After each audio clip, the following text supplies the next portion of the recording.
the book that I'm trying to write, which I'm happy to share with you all as it comes along, is the wonder that is the Gita. It is, to me, it is one of the greatest wonders of human achievement. And I will try to explain why. For I have used it as a management tool. I have used it as, of course, meditation, dhyana. I've used it to understand poetry, even the Vedic poetry, what it means, Vedic symbolism, and how prosody should be written. So it's really a great work. Anyway, with that introduction, let me just bring your memory to the realization that 11th to the 25th shloka of the second chapter is the beginning of Sankhya, the Sankhya wisdom. And it's really interesting how Sri Krishna starts with Sankhya wisdom, because Arjuna brings it.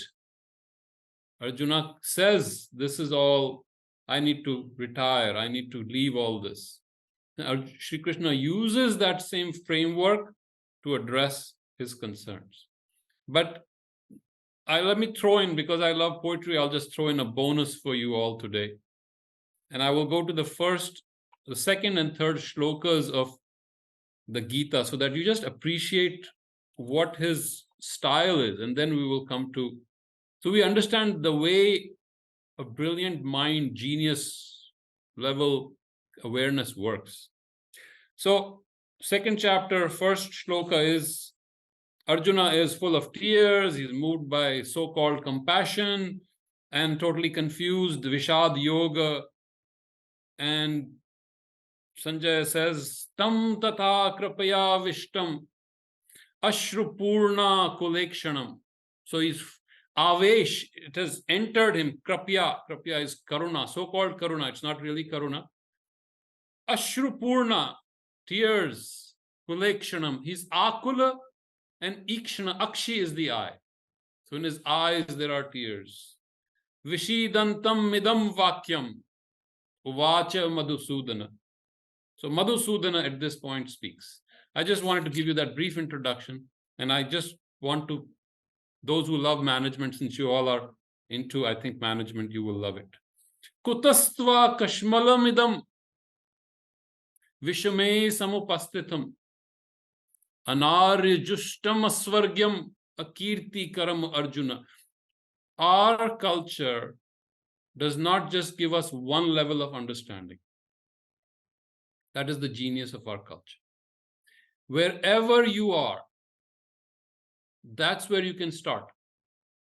Because we see the universe as evolving. The Sat that has become this universe is now having an upward movement, Urdhvagami.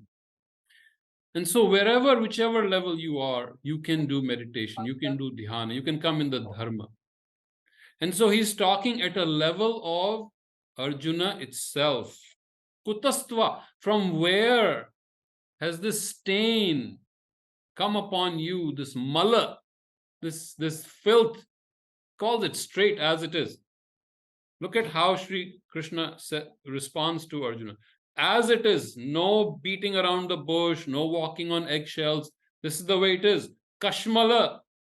It is mala, it is filth. To an Aryan fighter, there can be no greater insult. So it's a strong rebuke. He's not saying, okay, your feelings. No. In our management style, we call it the slap kiss. You slap, you tell the truth right away, and then you bring it to a nicer, calmer discussion. You don't hide the facts. So one management method that I learned from Sri Krishna is don't hide the facts. Speak it the way it is. In the midst of this situation, you are having all these filth. And where has it come from? Because it is anarya. For an Aryan is one who is the highest human being working on self-refinement. And Arya is not one who is born to a certain genetic structure and race. Ari is to dig. Even now, we arid lands, we use that term. Those terms are there. So Arya is one who is noble. who is the highest standards, highest dharma, who is constantly working on exceeding himself. An Arya, to be called an Arya for an Arya is the gravest insult. An Arya Jushtam Asvargyam, Asvargya, you will not get the heaven, you will not get heaven with this. And Akirti, you will not have any fame, you will have infamy because of this. Now, this is, you will say at the Gita, you're talking about very basic things. At a social level, that is how Sri Krishna starts. And then he builds it up. So, starting from a very social, personal, emotional, vital level, now he builds up. And it is one of the most beautiful shlokas in poetry, in management, how things have to be handled. And I, never paid attention to it because we were all taught the Gita begins 11th chapter of this 11th shloka of the second chapter. So everything else is detail. But I suddenly realized what a beautiful thing it is. And graded understanding is something that comes in our varna, in our ashramas, in our dharma, at whatever level you are. And in fact, if you don't fulfill the lower level, the higher level is not fully resolved. So like kama, artha, dharma, without fulfilling these, moksha is not going to happen. But how to fulfill it, that is the message that is given. Same thing for the 4 ashramas. So from 0 to 25, you're a student.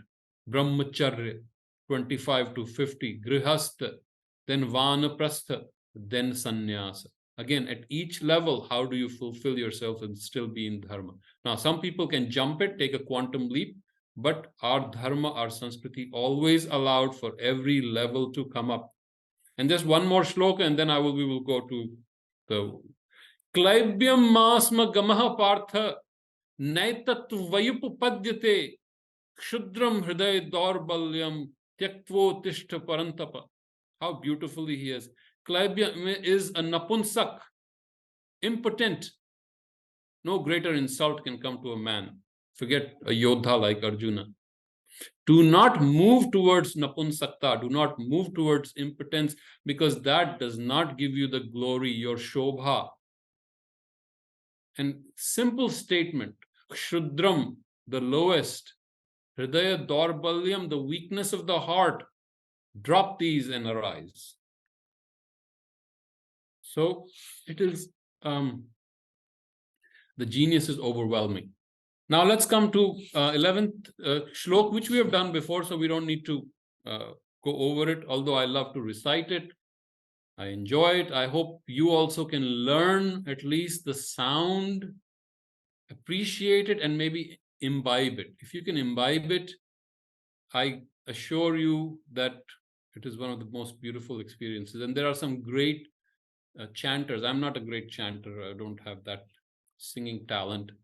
Although in my mind, I'm the greatest singer in the world, but not everyone agrees, and it's a loss to the world. But the 11th chapter, he started with a very clear understanding that you are grieving for those who do not need to be grieved for. So he has taken him to the Purusha. In Sankhya, he has taken him to the Purusha. He has not given him the subtleties. Look, there is a Purusha, the Prakriti. No, forget the Prakriti. He's not able to handle Prakriti.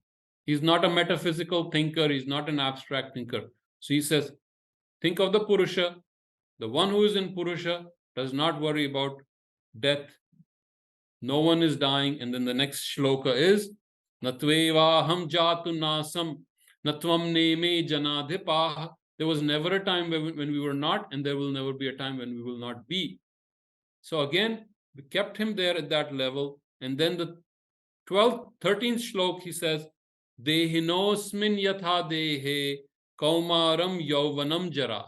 So dehina is always beyond the deha. So see how the structure is there. One by one, he's walking him through that experience and giving him the structure. Yam hina vyatyante te purusham purusharshabha. So Purusharshabha is the Rishabha of the Purushas, the best of the Purusha. And the first Purusha is the consciousness. So people miss this beautiful Yamaka Alankara. One Purusha means one thing, and the second Purusha means regular human. He has already given that yamaka. Yamaka alankar is when one word has one meaning, and the same repeated word has another meaning.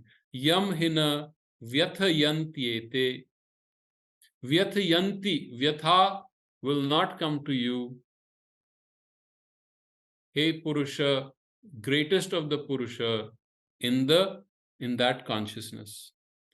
Sama dukha sukham dhiram so mritatvaya kalpate. He has given him the seed to understand immortality. And those who like poetry, so mritatvaya kalpate brings you that sound. Soma brings you to that original term that is used in the Veda, Soma. And what is Soma? Soma is bliss. Soma is the secret to immortality. Is it just by chance that it came here? Somritatvaya kalpate? I don't think so. Because when you chant, when you meditate on it, that thing works on your subconscious. Nasato vidyate bhava. Now he's talking about the real existence. What exists? Sata. That which is Sata will never disappear. Abhava will never have abhava. And that which is not true will never exist.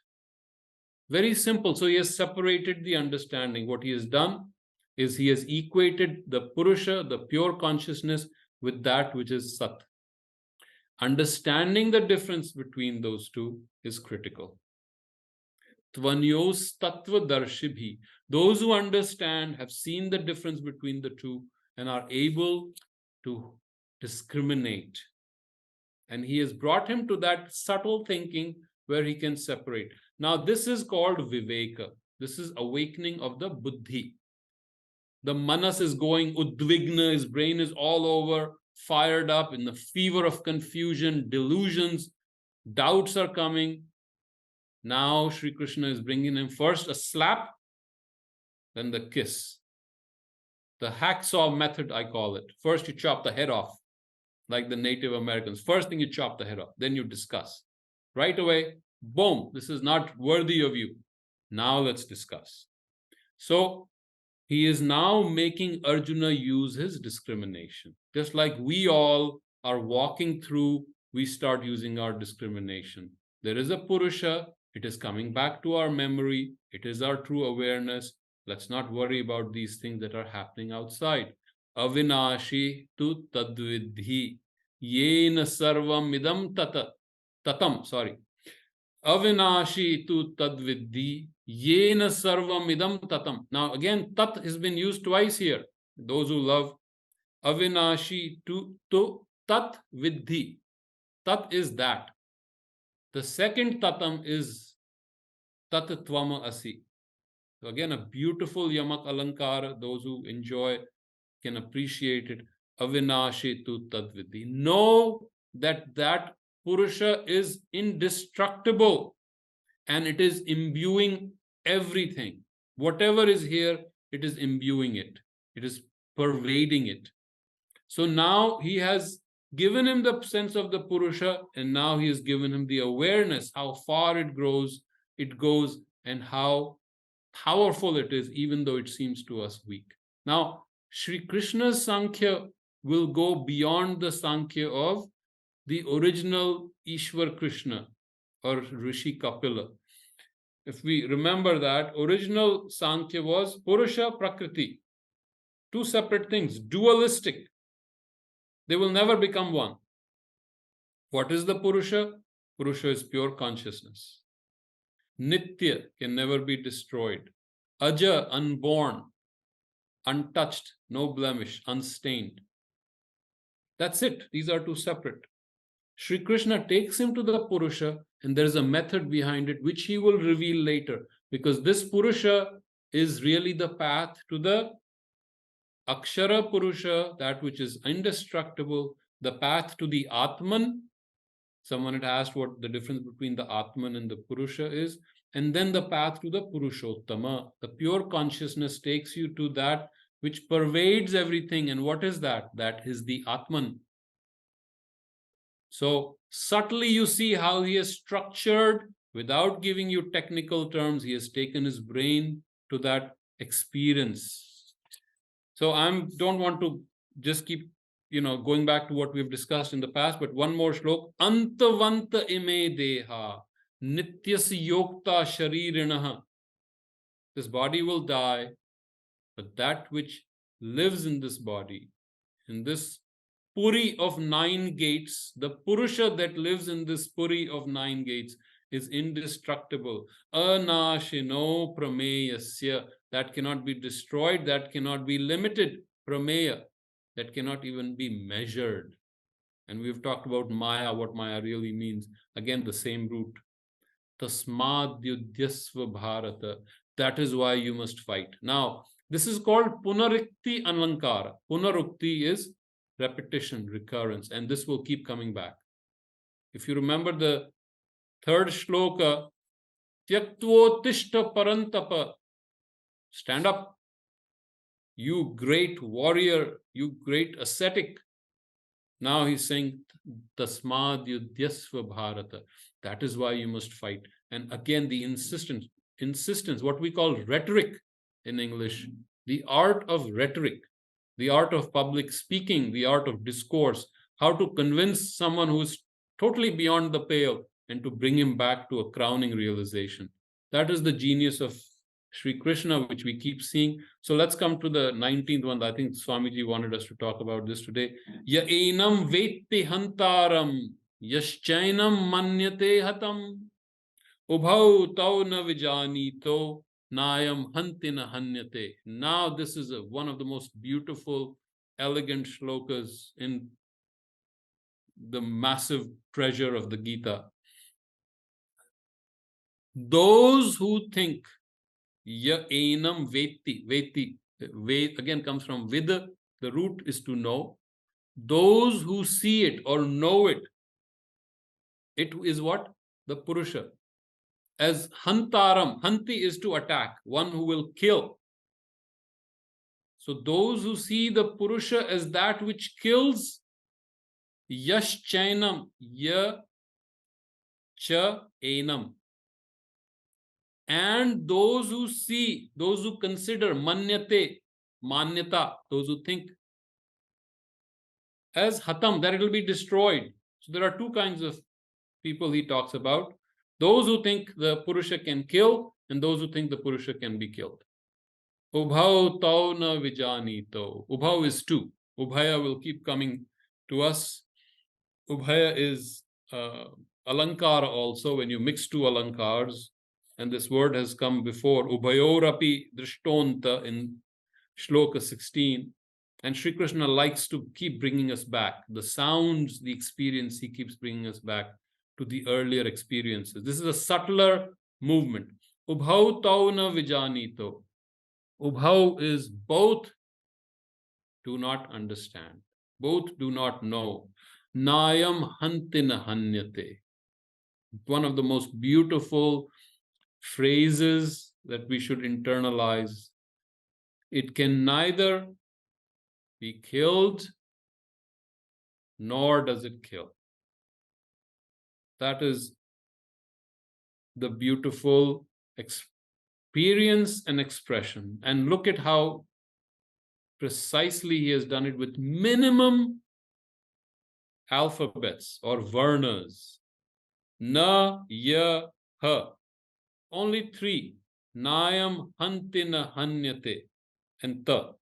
Only 4. Nayam hantina hanyate. With just 4 alphabets, what we call alphabets in English, 4 vyanjanas would be in Hindi, with of course the aksharas mixed. He has given us a complete statement of fact. And that is the genius of Veda Vyasa. Veda Vyasa is called one of the most actually, he's the most masculine of all poets by Sri Aurobindo. He calls him that. Why is he most masculine? Because remember, first, you're dealing with warriors. You're dealing with 2 of the greatest warriors of all time. They're not interested in all the finenesses and jewelry and ornaments And so alankara in our tradition is that which is the jewelry of the poetry. And Ved Vyasa does not use too much alankara. If he uses a rupak or an upma, he uses it just to illustrate a point and moves on. He is direct. To him, it is more important that the meaning be conveyed, not the beauty of the language. Although there's a very clear beauty of the language in Veda Vyasa, it is, I think Sri Aurobindo compares it to standing on the top of a rock of granite, the bare, the stark, like a yodha who has nothing else but his armor and nothing else. No adornments, no alankara. He's ready for war. Direct. That is how Veda Vyasa is. And we will keep coming, because next shloka we will come to that. But this is one of the crowning statements of the second chapter. And of course, there will be many more, higher and higher and higher. Nayam hantina hanyate. If we can always remember just this, then we understand Sri Krishna's emphasis on Sankhya. That Purusha never destroys and can never be destroyed. In fact, when in our tradition, when people pass away, we chant the Gita. That is why we chant it. And in fact, some people just give that one shloka. And which is that shloka? The 20th shloka, the shloka to follow. So Nayam Hantina Hanyate prepares us for the next shloka, which our tradition shares when someone passes away. So let's go to the next shloka, and immediately you will see that the meter has changed. I'm sorry, I love poetry, so I'm going to talk poetry.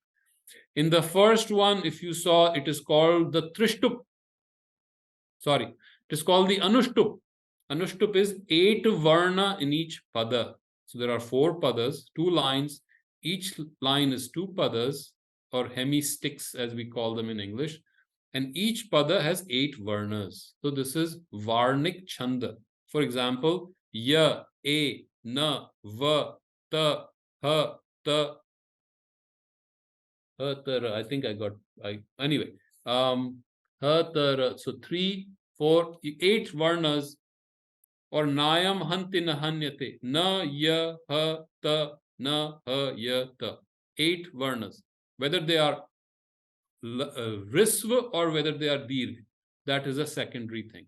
First thing is how many, the count.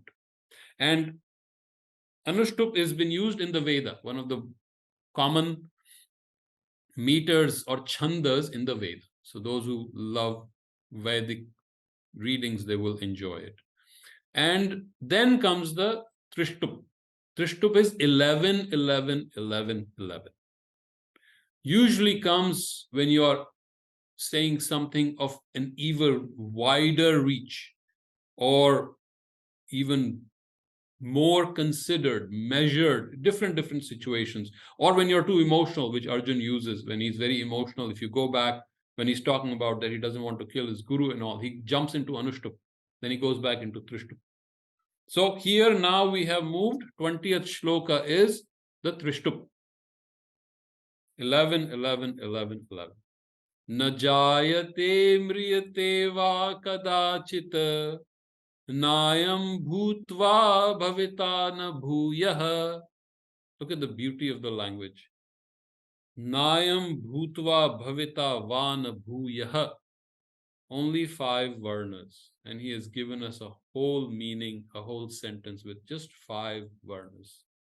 Na ya bha ta va. That's it.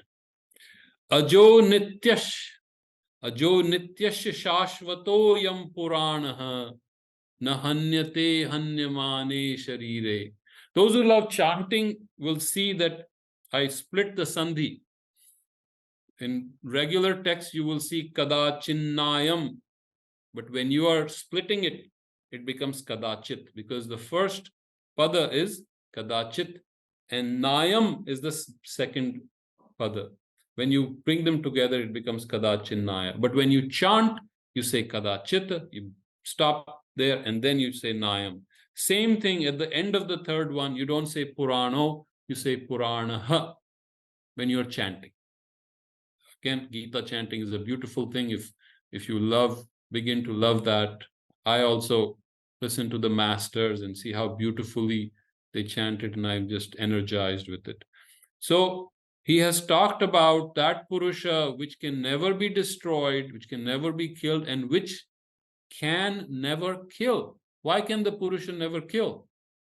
Because in Sri Krishna's vision, all is that Purusha. So how you kill yourself? That which can never be killed. It is ajo, it is unborn, it is eternal, it is endless. So Nayam hanti nahanyate. So the fear that Arjuna has that he's going to kill, that itself is meaningless. That collapses. The whole premise collapses. Those who love philosophy will see that in the new order, in the new anukrama of thinking, all of Arjuna's questions collapse. You cannot feel sorrow for your loved ones if you can't kill them. If they're not going to die, who are you feeling sorrow for? End of story. Question collapses. You will cause a great damage to the society. Well, you are no one to cause great damage.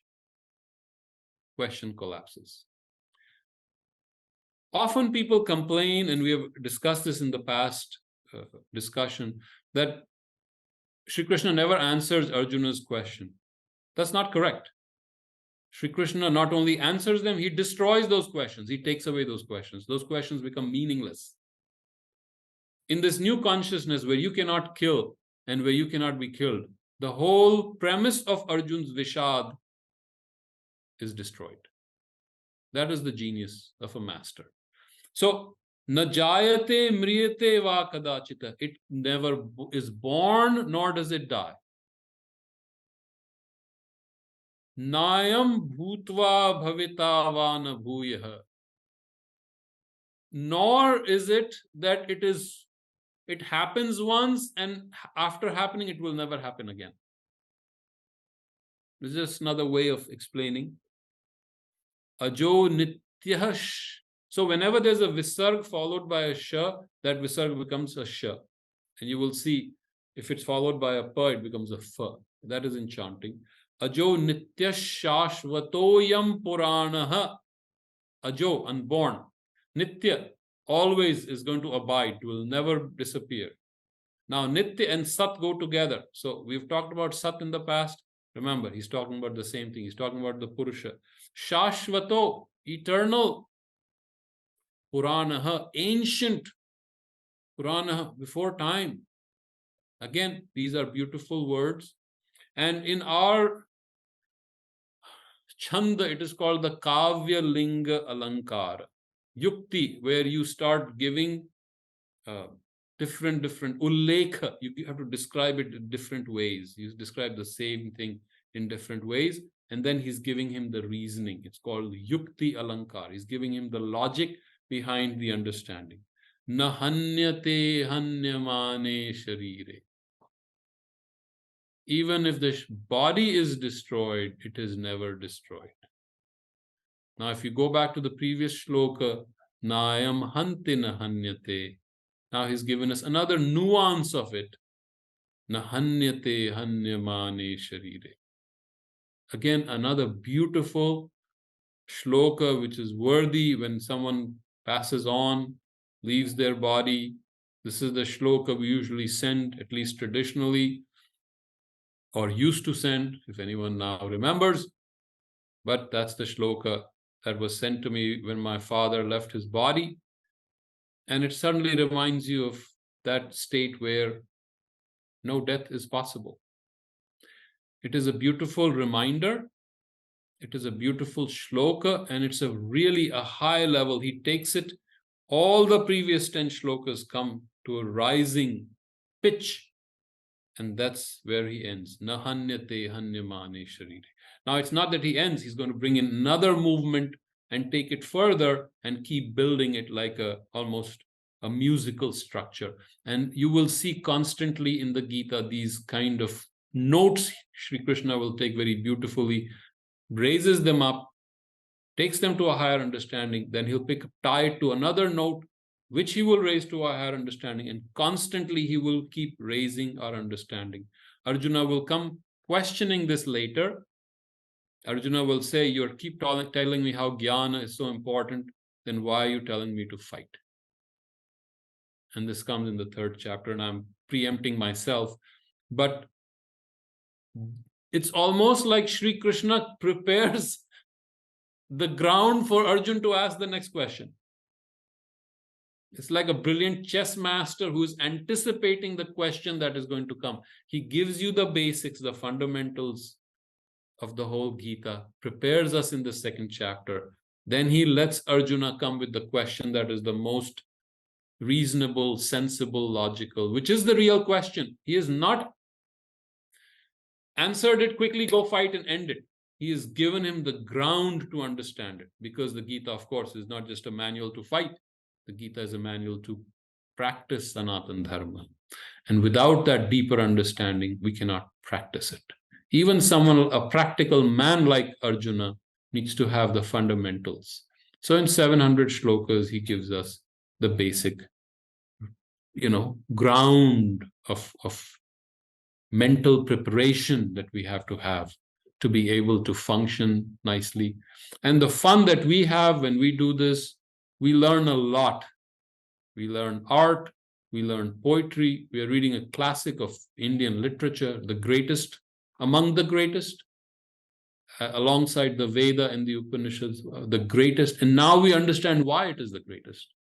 The poetry, the beauty, the logic, the rhetoric, the reasoning, all that, and the structuring of thought that he has done is just awe-inspiring. So I always feel like if Sri Krishna, we don't even accept Sri Krishna as an avatar, read the Gita and you'll see he's an avatar of poetry, if nothing else. And so that the genius is there. We need to appreciate it. I think I can stop here because this is such a massive shloka. I think if we all just dwell on it and just live that, keep that in our awareness, steep ourselves in it.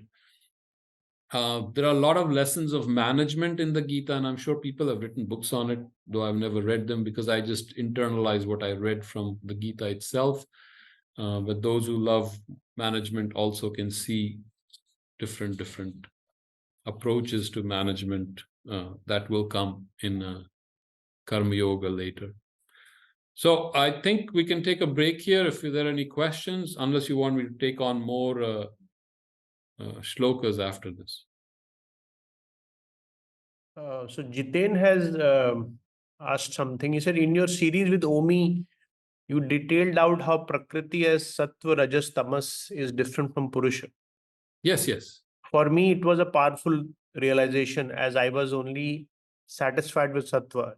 You had also spoken about Sattvic Tamas. Can you please share it here as well for everyone's benefit? Are you're not supposed to hear any other podcast. Then you can compare the notes and point me my own errors. Well, they've been listening that from the past, no? Yes, all of the mistakes of my past should not come to hound me now. But anyway, so let's understand, when we say guna in our understanding now in present day Hindi, guna is quality.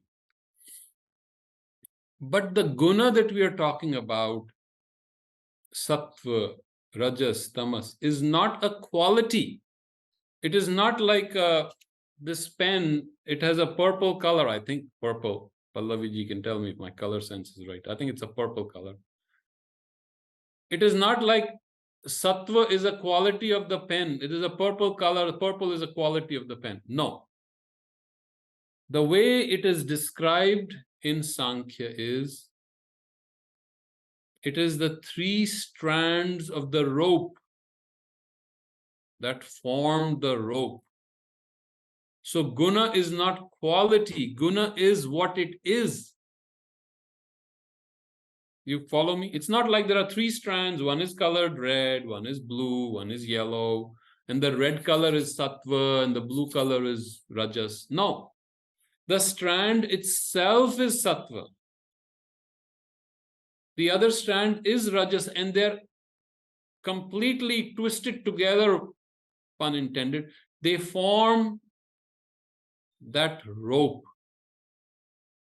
So this was how our ancients described Prakriti. You cannot separate out Sattva. You can know, okay, Sattva is predominant. You cannot say this is 100% pure Sattva, like we take it in our lab. The elixir, I've drawn it out. There's no such thing.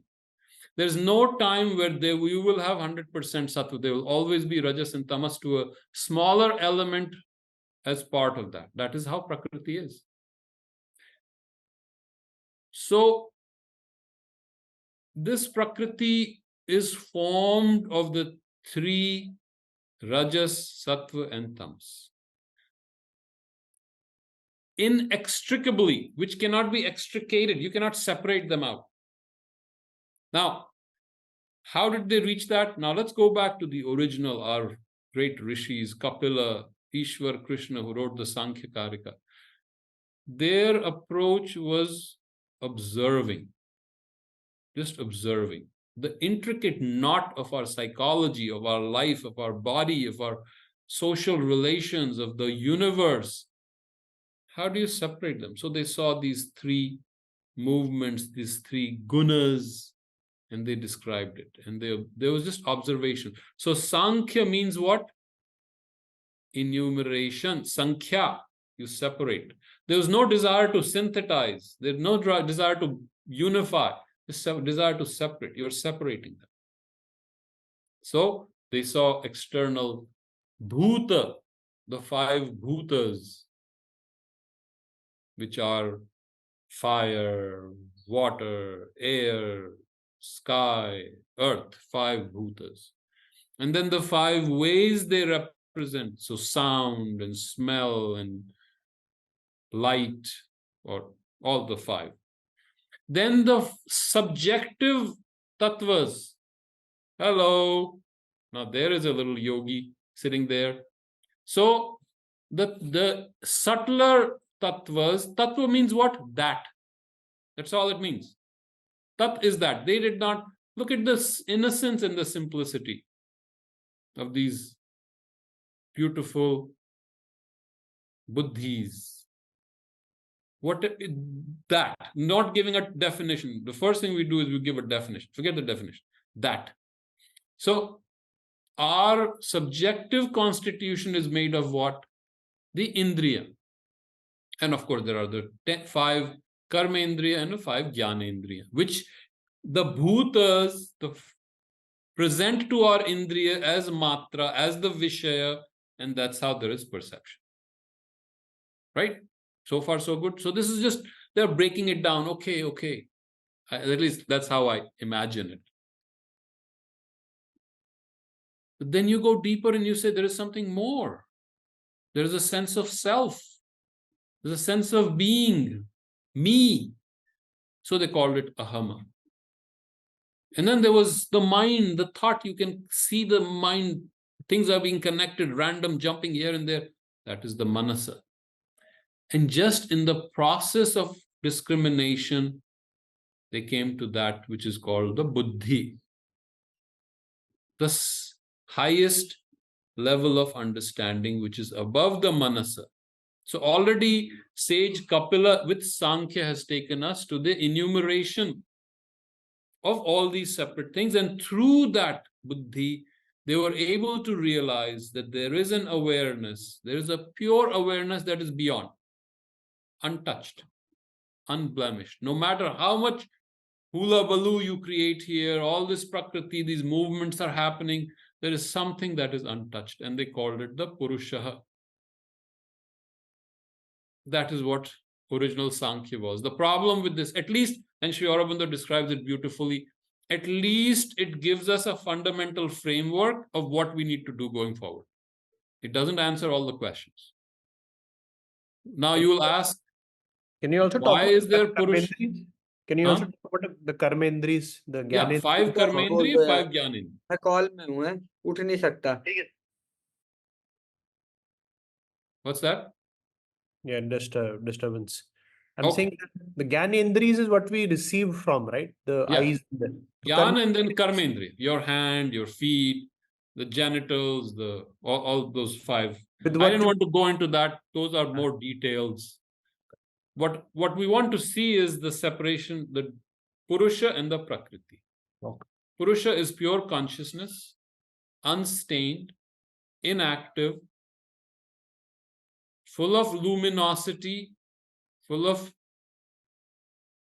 eternity. It is eternal, unchanging. Prakriti, constant movement, made of the three gunas and constantly, everything that is manifest is the Prakriti. So what was the solution that Sankhya gave? Through reaching the Buddhi, you will reach closer to the Atma. You will be filled with the Prakasha of the Atma.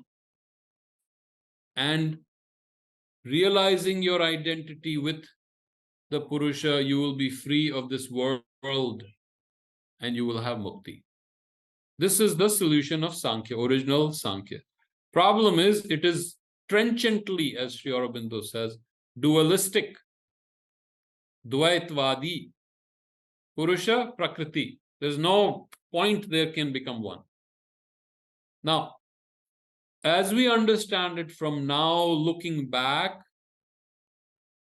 we will see it as a stage of spiritual development.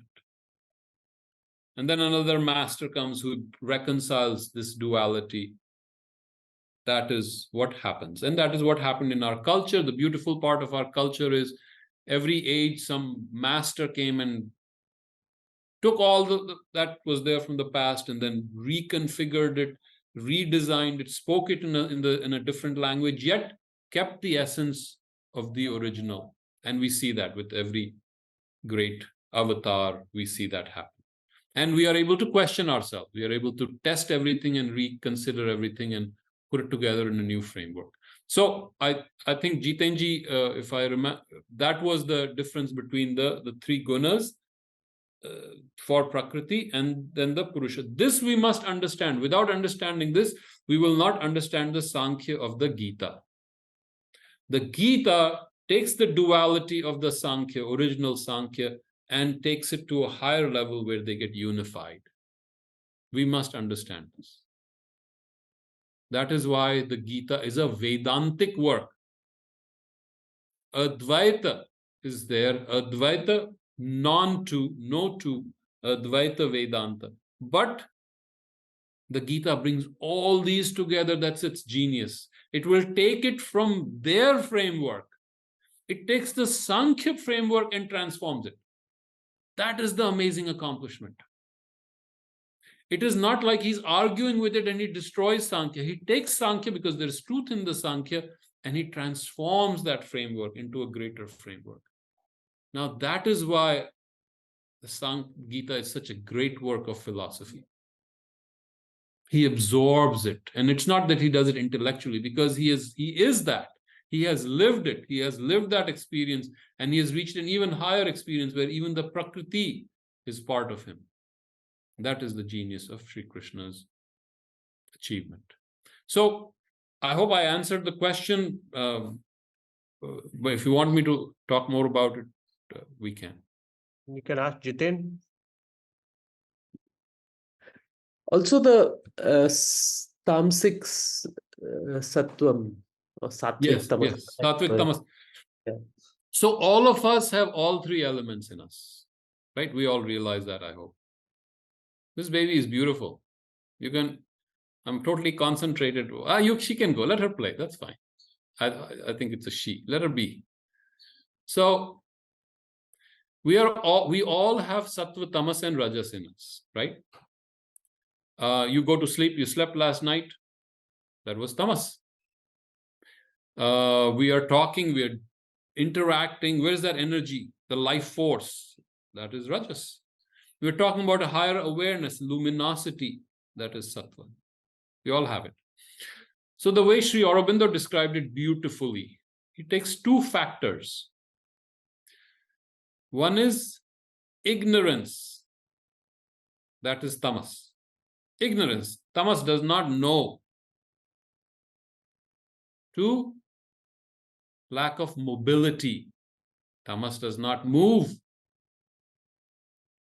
Now, let's take rajas. Rajas moves, opposite of tamas. Tamas doesn't move, rajas moves. Tamas doesn't know, Rajas also doesn't know. So one factor has changed in Rajas. You go to Sattva. Sattva knows. Tamas doesn't know. Tamas doesn't move. Sattva doesn't move unless there is Rajas. So what happens? You have Sattva, you have the greatest luminosity, the harmony. Sattva brings harmony. Sattva is luminous. We have sattvic foods, they'll balance you out.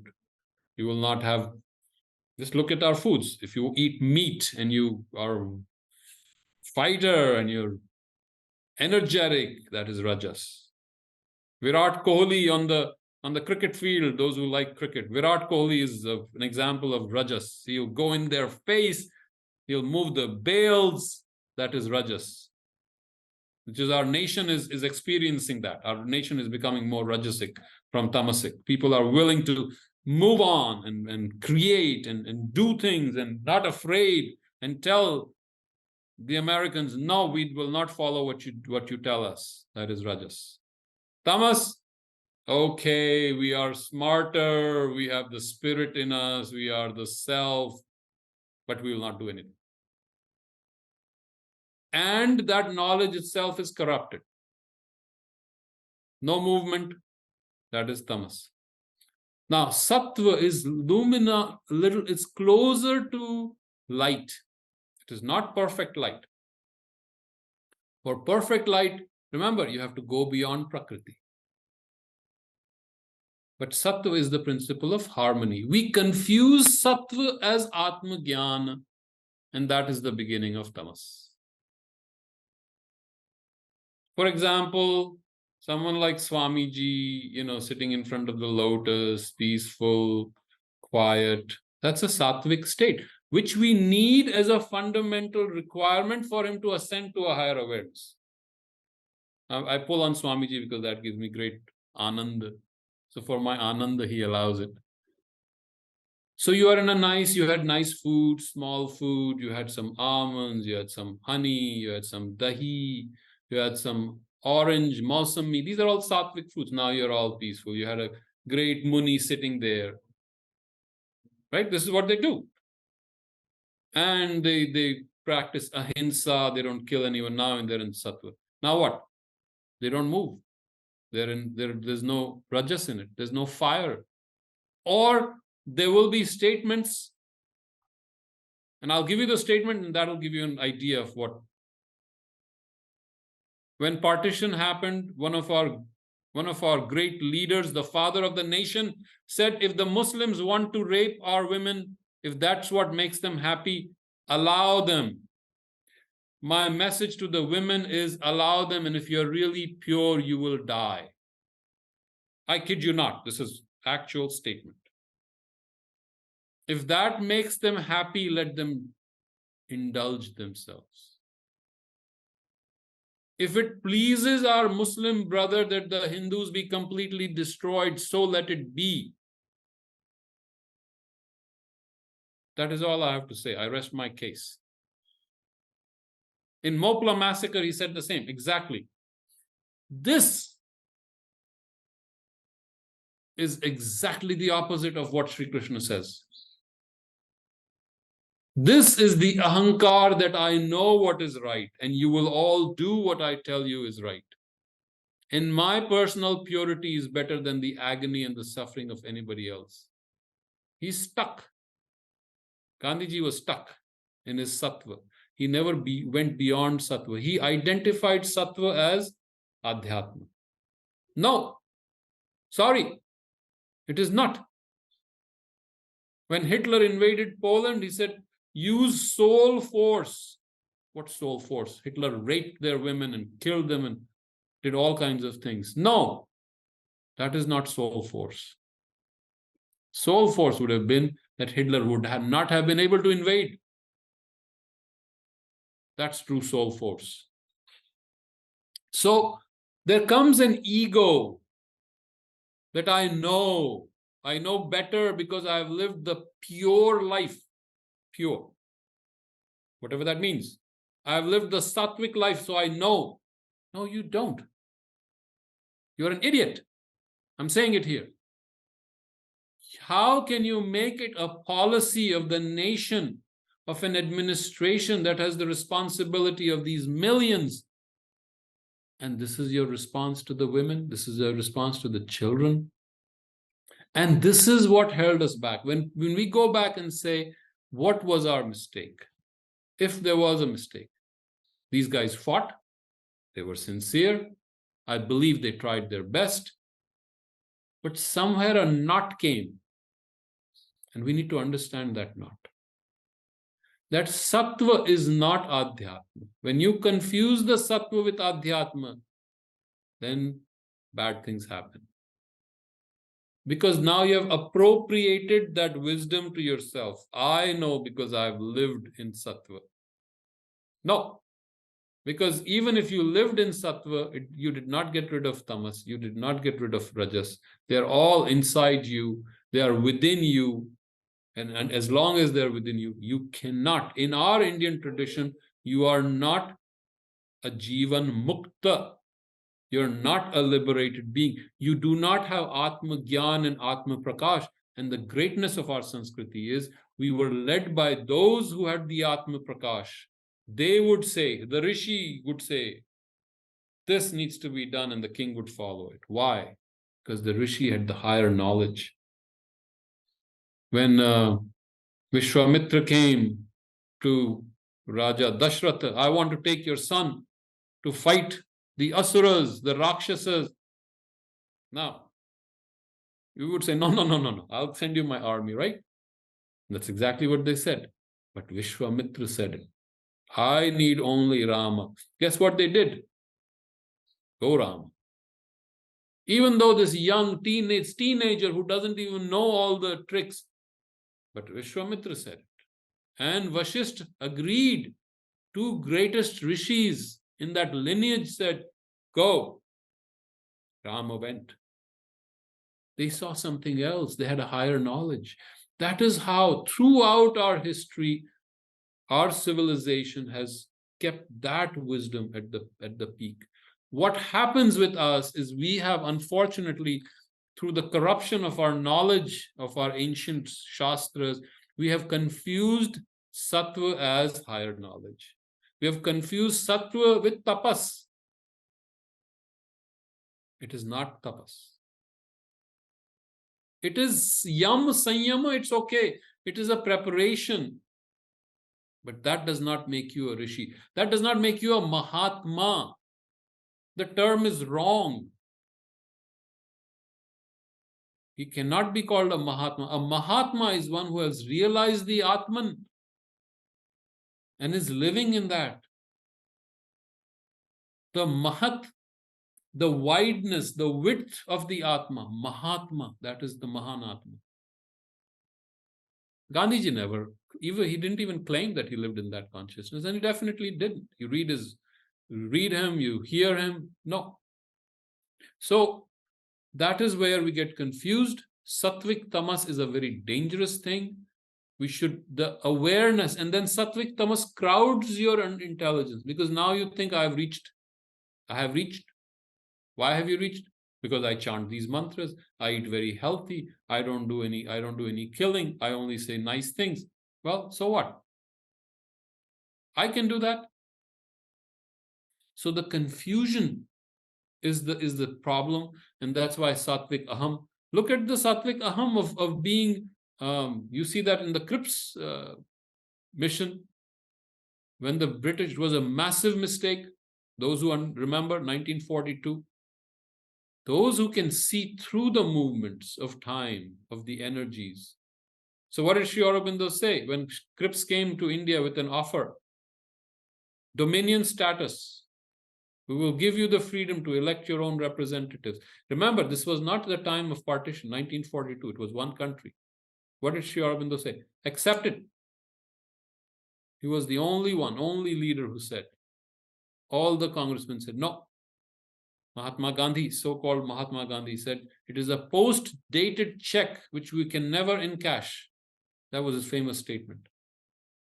So these people live in a very narrow framework. a greater yogi, Mahayogi, will see beyond all these movements happening, and he'll see how they connect and what should be done. Very practical.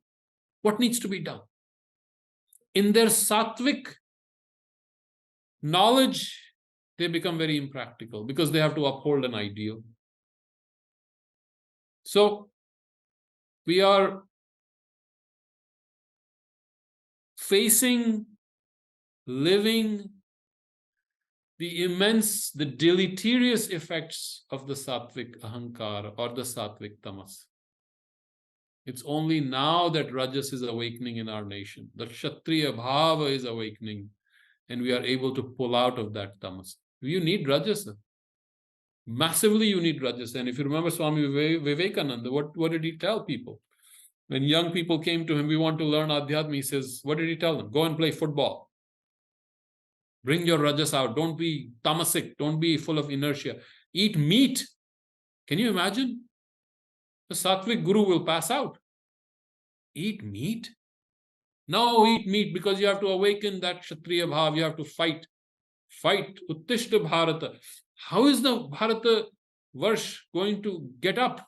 There is no energy. We have agreed that Tamas has no movement. Rajas has movement. Sattva has wisdom, but Sattva has no movement. It's only Rajas, which is your power. You got to awaken it. So what we need is a Sattvic Rajas and later a Rajasic Sattva. A Sattva that can bear the truth. And from that you go beyond the three gunas, the three guna tita. Eventual understandings to go beyond it because you are in the Purusha. But you cannot discard Rajas. Because if you discard Rajas, remember we talked about graded growth? You just went into Purusha right away and you're free and now nothing moves. No. At your level, what can you do? You are full of tamas. You're not moving. What do you need to do to move? Rajas. Go and exercise. Go and eat. Be passionate. Be intense. Burn yourself up. Now you're a warrior. Now you can stand up to accept the truth. What is happening here? Arjuna is what? Arjuna is a warrior. He's Rajas, if anyone can be. That is the power, the Kshatriya, who will give up everything. And there is Sattvic element. And then he goes into Tamas. Tamas happens. Now he doesn't. He's confused. Tamas creates confusion. Tamas, let go of everything. I don't need to do anything. I don't want to do anything. That's tamas. I give up. He's not moved out of compassion. It is not that he has compassion for the whole universe. He just doesn't want to fight. He doesn't want to kill those who are his kinsmen, who are his family, his beloved, his loved ones. That's all it is. Oh, you're going to kill all these? He doesn't want to do it. He doesn't want to carry on the greater function, his dharma. And now remember, let's come back to this. The Gita is happening at 3 levels. If we can take further level, there are more, but one level is your own dharma, where he's failing, as a Kshatriya has to fight. And the bigger level is the Adhyatmic dharma. Where is his Adhyatma in this? This is not Adhyatma. This is not Adhyatma that you give up and let them kill all your people and then let the rule of darkness happen. This is not Adhyatma. And the third bigger level, which Sri Krishna sees, is the battle on a universal scale between Sat and Asat, between the light and darkness. And that universal battle, that bigger scale Sri Krishna is seeing. Arjuna doesn't see that. He's appointed to stand up for that. And Arjuna does what? He recoils. No, I'm not going to do it. That is a failure. That is why Sri Krishna now prepares him to stand up for that wider understanding and come in that wider understanding so he can truly serve Sanatan Dharma and Adhyatma. So I know I will go on, otherwise I won't stop. But if you have any other questions, you can. Yeah, there is one more from Rajesh. If Atman never dies or is never born, are there any fixed number of Atmans or infinite, just as a part of the Supreme Consciousness? Does it mean our relationships here in this world in this form or world are really meaningless? If yes, why pay so much attention to family, friends, etc.? And if we don't, wouldn't the world/society fall apart? Yeah, so beautiful question. Let me just break it down. What was the first question? Are there different Atmans? Yes. By definition, there is only one Atman. Atman is all pervading. Remember, and Sri Krishna hints to that. Yena sarvam idam tatam. So Purusha, this was the major problem with Sankhya, because the moment they said Purusha and Prakriti, well, when I reach my Purusha and reach liberation, what happens to you? You're not liberated. That means the Purusha is different. So you have multiple Purushas and you have one Prakriti, right? Now it is not even dualistic. It does give you the path of what you're supposed to do, but it doesn't have a bigger framework, and that was the limitation. Sri Krishna first step is there are not multiple Purushas. There's one Purusha. The moment you reach that awareness, that you are an awareness that is spread out across the universe, across all beings, Chetanash Chetananam, beyond all these, there is one Chetana. That was the crowning realization. Actually, you see that in the Upanishads. Chetanash Chetananam. So that one consciousness in which everyone, all the different consciousnesses are one. That is what we call in English the self, with the capital L. But Atman is cosmic. Because the understanding of Vedanta is that there's one reality that pervades all this, and that is the Atman.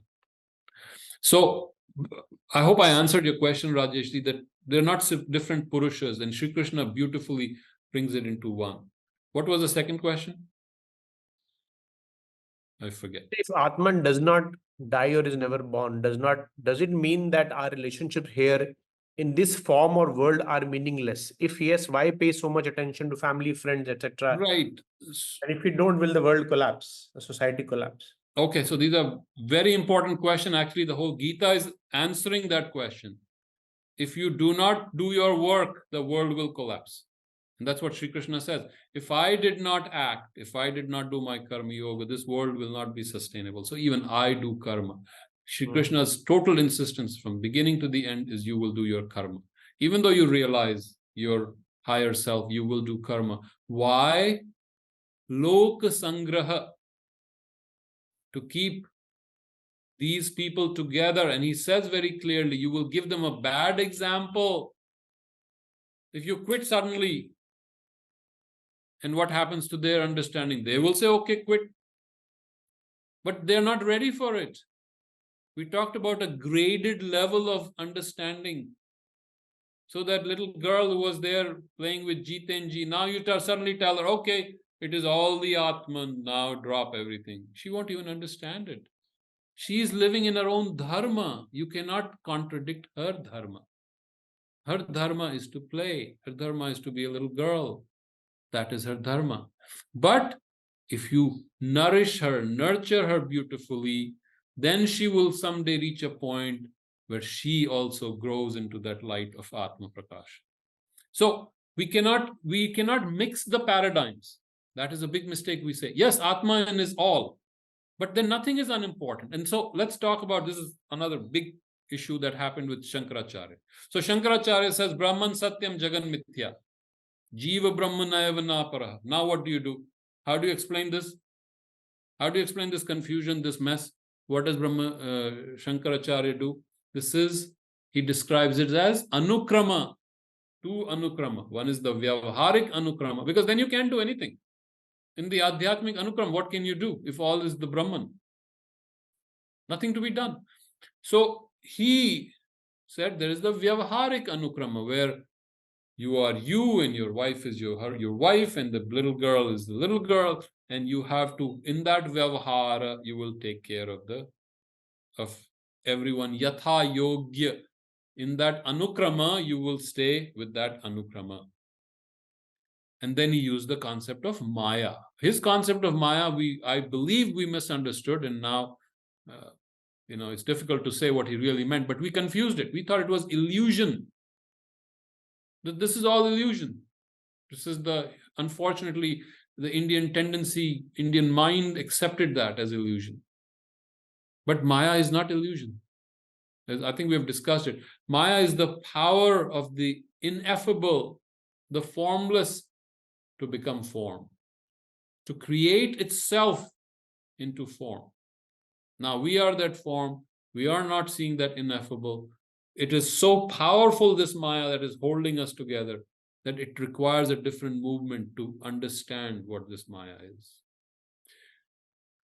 Sri Aurobindo did not call it an illusion. He said, if you call Shankaracharya as universal illusionism, you can call my philosophy universal realism. Everything is real. Because if that which is real, that which is true has created this, how can it create something that is unreal? This too is real. This too is a manifestation of the Satta. Maybe we are not understanding it correctly. So, I'm just trying to compress it very quickly, Rajeshji. Take care of your wife nicely. Be very nice to her. Be ultra nice to her. I'm telling you, this is practical advice. Be very nice to your friends, your loved ones. Ultra nice. Follow in that bhava.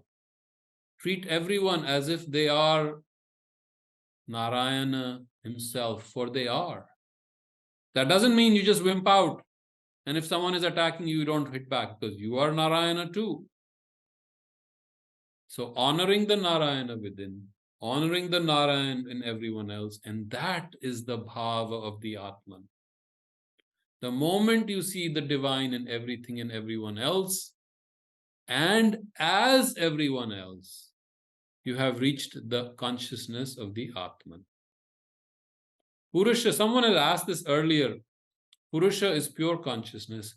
Atman awareness is a universal consciousness. It's just a growth. It's a movement. We cannot say they're separate, because where do they become separate? It's our mind that separates them. But Atman, by its definition, and Atman is Brahman. Brahman is that which pervades everything, which is everything. So where do we separate? That means everything that is given to you has a reality. And that, if we understand, it becomes easier, I think. Anyway, I think I've exceeded my time. We can go on, but you tell me whenever I want to stop, I need to stop, I will. I think we have multiple questions. So if you have time and people have time, we can continue, or we can Yes. take next time. I can answer maybe I'll give you rapid fire responses. Rapid fire. So Pallavi is asking, is Sattvic Rajas what is required for Gyan Yoga? Preparation, yes. You can't have Sattvic Tamas. You will have to have different elements. Even when you're doing intense dhyana, you will have some element of tamas. If you go in Tantra, this is called retas, right? Lower energy. You convert it into a higher energy, ojas. And that is the power of tapasya. So you take this and convert it. Or that is a tantric image. But if you come to a more Sankhya image, then you move into the Purusha after you have built. But you still do not leave karma. The first tendency when you move in Purusha is to act like Purusha. Oh, I don't need to do anything. Everything is, the whole Brahmand is fine. No. Shri Krishna will beat you on your head. No, go and do your work. Because this too is preparation. Next, Prashant. How can we in our day-to-day life awaken more Rajas force, create momentum? Can we correlate this to something like wearing nationalism on our sleeves, be more vocal, visible, not be apologetic? In what ways can we accelerate raising Sattvic force? First, understanding, Viveka. Learn to differentiate what is Rajas and what is Tamas and what is Sattva. But that doesn't mean you just indulge Rajas. Don't go and get into a fight with your neighbor unnecessarily. Don't go and start unnecessarily. Yes, if you have a desire, you love your the nation, you want to put up the red flag, you can do that. But don't use that as a tool to get into fights, because that is not necessary. Because really what we need as a nation, we also need harmony. We need that settled state that we can grow. We cannot be in a state of continual civil war. So we need a state of stability. Yes, be strong, be powerful, be a yodha when needed. Even Sri Krishna exhausts all the possibilities of a war before the war. So that I don't mean to, but rajas can be inside too. Rajas can be your desire to read the Gita, intense passion to read the Gita. Rajas can be your desire to do exercise, go to the gym and make yourself physically strong. Rajas can be your desire to be healthy, because without rajas there is no health. Eat healthy. All this is part of rajas. Rajas at a higher level is teja. Shakti. Tejas that comes from tapasya, rajas becomes teja. So if you can awaken that teja within you, then that teja will accomplish things. Just because rajas is tied up with tamas and always there is some darkness. But if you can drop your ego and it becomes something pure, then can you imagine the power? The power of a rishi is because of teja. The power of Vishwamitra to move universes, the power to protect. And he is said, apparently he said, the nation is protected by my teja. Can you imagine that? Even today, people confused. People say, why is India still together despite all the reasons why it shouldn't have been? He said 4,000 years ago, this nation is protected by my teja. Imagine 4,000 years it has lasted. That is teja. Now, if we grow that within us, and Swami Vivekananda just asked for 100 people. 100 people have that teja. What do you need to do? Just that silent energy itself will accomplish things. So at least, that's how Sri Aurobindo said that. All I need is 100 good men. 100. We should all aspire to be one of those 100. Pankaj is asking, what do we really know what our karma is in our day-to-day lives? That is a long question. May I take it for the next time? But right now, don't stop anything. Do what you love most. Do what your swabhav tells you. Don't make any radical changes, because this requires a deep understanding, subtler understanding of what you are doing, why. And maybe some people have to change careers. Some people have to find something that really suits their swabhava and swadharma. But right now, until we go deeper, keep doing what you're doing, love what you're doing. And if you don't love what you're doing, that is your first indication. Maybe you're not doing the thing that you are meant to do. That's just a very rough indication, not the perfect indication. So, but right now, don't make any radical things, The Gita says, switch careers. No. Keep doing what you're doing. Do it with all your love and passion. Okay, the last one. If the Purush cannot be destroyed, nor can it destroy, didn't Arjuna ask what's the point of even fighting a war? Because in real world, when you fight or even otherwise, when one dies in the physical world, that person no longer exists. And that has an impact on how events will turn out. Why are we therefore saying no death is possible? Yeah, that's exactly what Arjuna asks in the 3rd chapter. So Arjuna asks, you're telling me this jnana is the most important thing, and then you're telling me to do this ghora karma. Ghora karma, not even karma. It's not even, okay, go and do your job. Go and kill in my name as my instrument. Why are you telling me that? And so the whole thing would unveil itself. But Sri Krishna brings him to that order constantly where no death is possible. See, again, if you're taking in society, things are happening, you're back into Prakriti. This whole first step in understanding the Gita is to understand that there is a realm where no death is possible. That is our true status. That is our true nature. Once we understand that, then a lot of things open up. And Sri Krishna, that's how he starts. If we want to understand him, we have to take him at his own terms. Say, this is what you said. Okay, we'll follow your line of thought. And until he opens it up, to different lines of thought. So that's how I would approach it. I think this is exactly what your question is, what Arjuna asked in the first question in the third chapter. You may want to take a look at it, and then we will then come back how Sri Krishna has prepared him to ask that question. So Sri Krishna is not he's a trickster too. He knows human nature. He knows our little movements. So he prepares the ground. So once all that is prepared, then he knows what Arjuna is going to ask.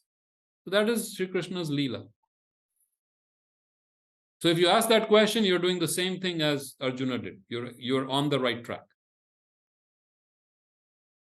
So Hemant is saying, if I understood clearly that to come out of our foundations with Maya, we need two things: Gyan, which is Sattva, plus ability to move, Rajas, vigor, that brings us out of lethargy. Gyan automatically helps us to know what to do, that nurtures the life, and Rajas is the courage to take the step in the right direction. Is that so? He just stating his understanding. Yes, I think that's a good preliminary understanding. Gyan will later flower into karma, and karma will flower into bhakti. And these are the three important aspects of Sri Krishna's yoga, which are actually one. They're not separate. Okay, I think we can pause for today. Okay, namaste. Namaste, everybody. Okay. And see you next time. Bye-bye. Okay. Bye. Namaste.